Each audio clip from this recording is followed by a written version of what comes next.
Good morning, everyone. So today we are going to discuss Viktor Frankl and logotherapy.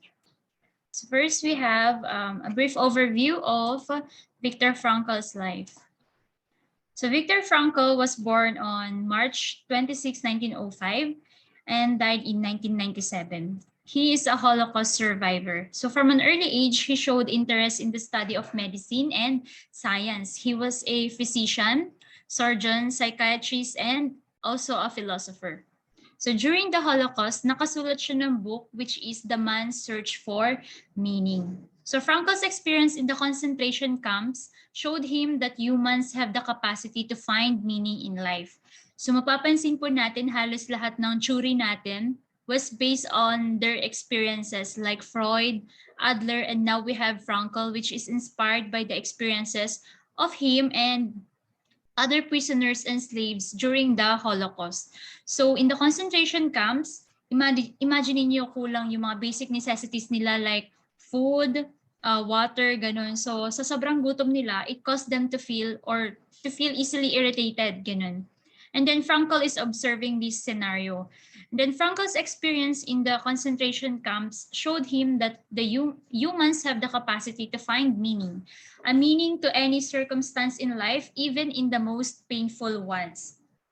So let's proceed to his view of human nature. So to Frankl, human nature is motivated by the search for life purpose. So ito yung search for meaning of life natin. So we are motivated by it. Naturally, we are motivated by it. And according to Frankl, even under all circumstances, nakakahanap tayo ng meaning doon, and that our main motivation for living is our will to find meaning in life. So para siyang instinct, natural, innate sa atin na we find meaning in every situation we face. And then we have each person is unique and existence is characterized by freedom of choice, personal responsibility, and human spirit, or which he called the will of human being. So for Frankl, yung spirit, hindi ito religiously connected. Ang spirit for Frankl is what we call the will. Ayan, yung will ng human person, which he called the human spirit. And also we have the freedom of choice and responsibility. And we also have freedom to find meaning in what we do and what we experience, or at least when faced with a situation of unchangeable suffering. Ayan.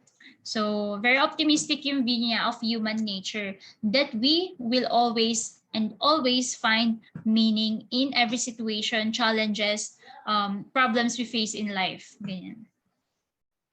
And then to Freud, we humans are towards pleasure, di ba? And then Adler, we are towards to power. And for Frankl, we are towards to meaning, meaning in life, ganun, or meaningful life.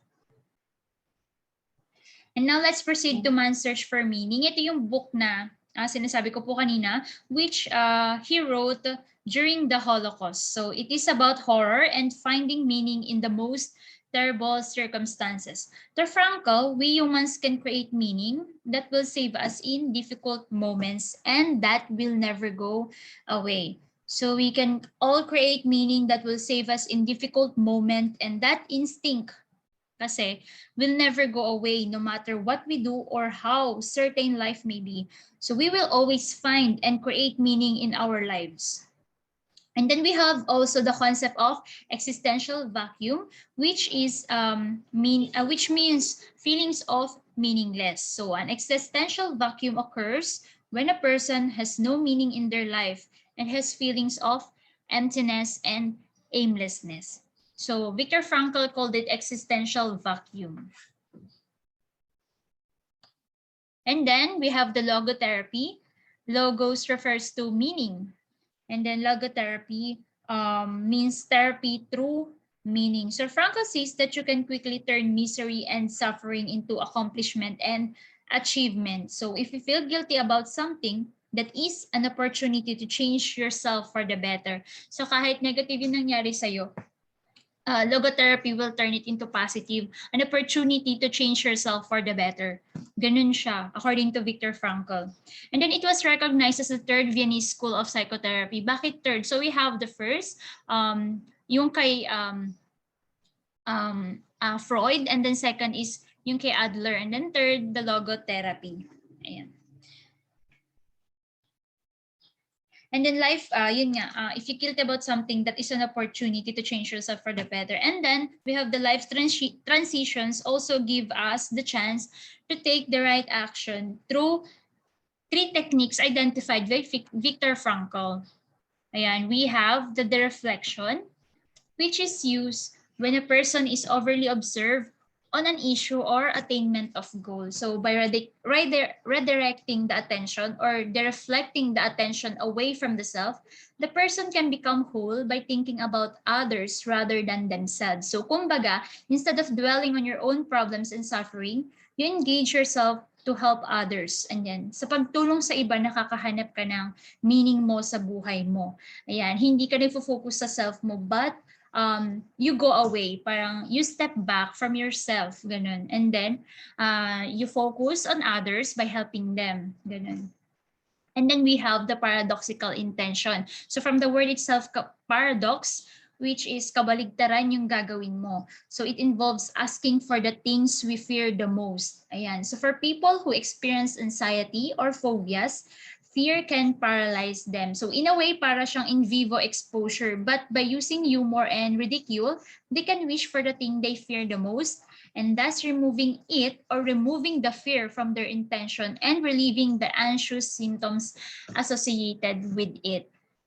Ayun, ganun yung paradoxical intention. And then last, we have the Socratic dialogue. So it is a technique in which the logotherapist uses the own person's words as a method of self-discovery. So by listening intently to what the person says, the therapist can point out specific patterns of words or word solutions to the client and let the client see new meaning in them. So this process allows a person to realize that the answer lies within and is just waiting to be discovered. Ayan.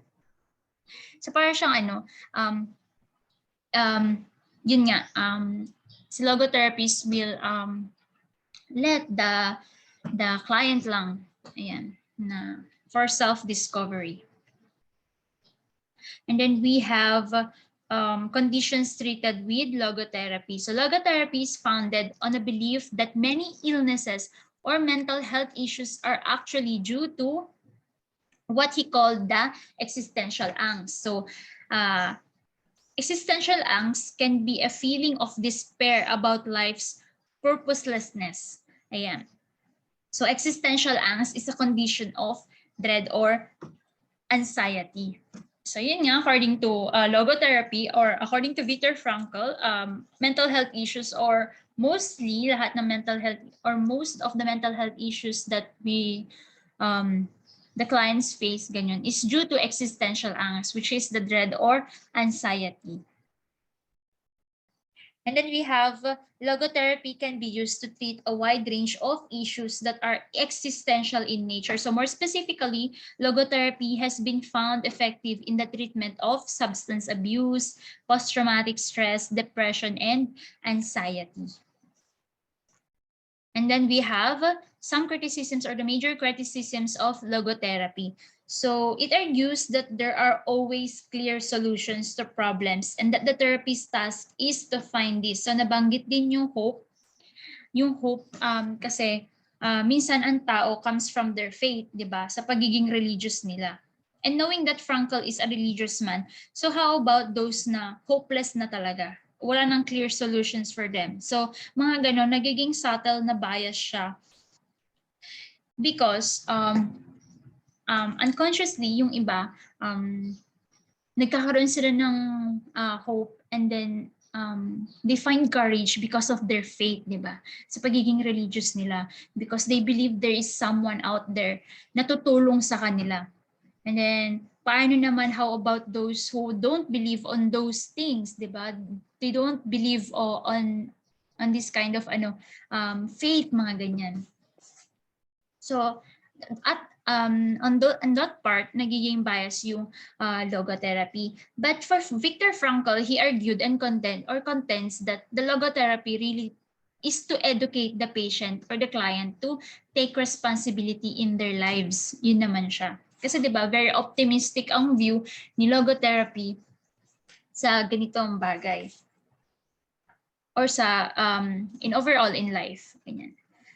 So we have the implications of it to guidance and counseling. So number one, Logotherapy assists clients and help them on their journey of self-discovery, and it can help the individual recall meaningful experiences in the past and find meaning and purpose in their present situation. So yun nga, ang optimistic ng view niya sa life ng tao, sa buhay ng tao. And then whatever we face, or whenever we face situations, challenges and problems or conflicts, we will always find a way to be a better person, ganyan, and to be responsible for our choices that we will make, diba? So ayun. So these are my references. I hope you learned something in my presentation and enjoyed it. So you can view these references for more readings. Yeah, so that's all for today. Thank you and have a good day.